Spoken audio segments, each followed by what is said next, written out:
Good morning, champs.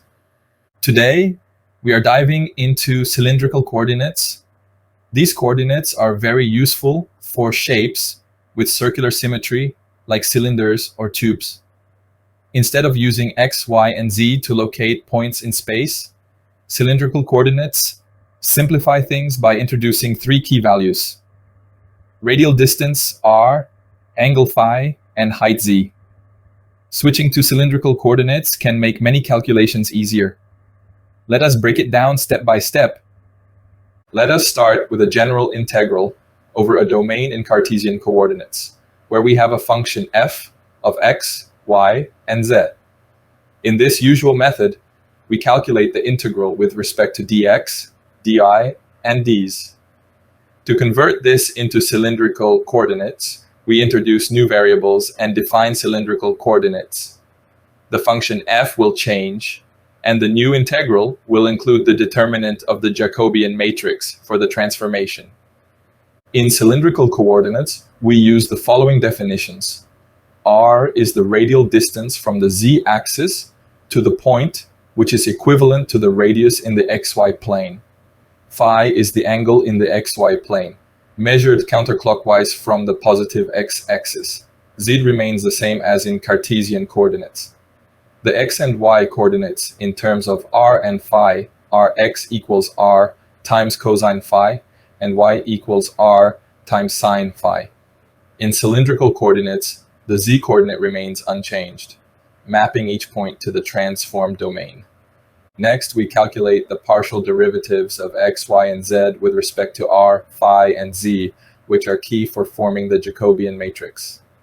The partial derivative of x with respect to r is cosine phi. The partial derivative of x with respect to phi is negative r times sine phi. The partial derivative of y with respect to r is sine phi. The partial derivative of y with respect to phi is r times cosine phi. The partial derivative of z with respect to z is 1. These derivatives construct the Jacobian matrix, which shows how the system transforms.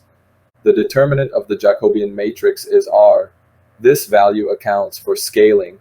When switching to cylindrical coordinates, the integral over the domain d is rewritten as an integral over the transformed domain d tilde. The inclusion of r from the Jacobian determinant adjusts the volume element. We then set up the boundaries for the transformed domain d tilde in cylindrical coordinates. For the domain, z ranges from 0 to h, where h is the height. R ranges from 0 to r, the maximum radial distance. Phi ranges from 0 to 2 pi, covering the full circle in the xy plane.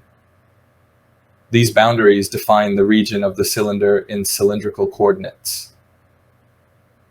For a cylinder with radius r, height h, and a density function rho of x, y, z equals x squared plus y squared plus z squared, we calculate the mass by integrating the density function over the cylinder's volume. The mass is defined as the triple integral over d of rho with respect to dx, dy, and dz. To simplify the calculation, we switch to cylindrical coordinates. In this system, rho of x, y, z is expressed in terms of r, phi, and z. Using the transformations x equals r times cosine phi, y equals r times sine phi, and z remains unchanged. The density function becomes r squared plus z squared. The mass of the cylinder in cylindrical coordinates is given by the triple integral over d tilde of r squared plus z squared times r with respect to dr, d phi, and dz. The transformed domain has the following limits. R ranges from 0 to r, phi ranges from 0 to 2 pi, and z ranges from 0 to h. Substituting these limits, the integral becomes the integral from 0 to h, of the integral from 0 to 2 pi, of the integral from 0 to r, of r squared plus z squared times r with respect to dr, d phi, and dz. After evaluating the integral, the mass of the cylinder is pi times r to the power of 4 times h divided by 2 plus pi times r squared times h cubed divided by 3. This completes the calculation for the mass of a cylinder with the given density function. Great job following along.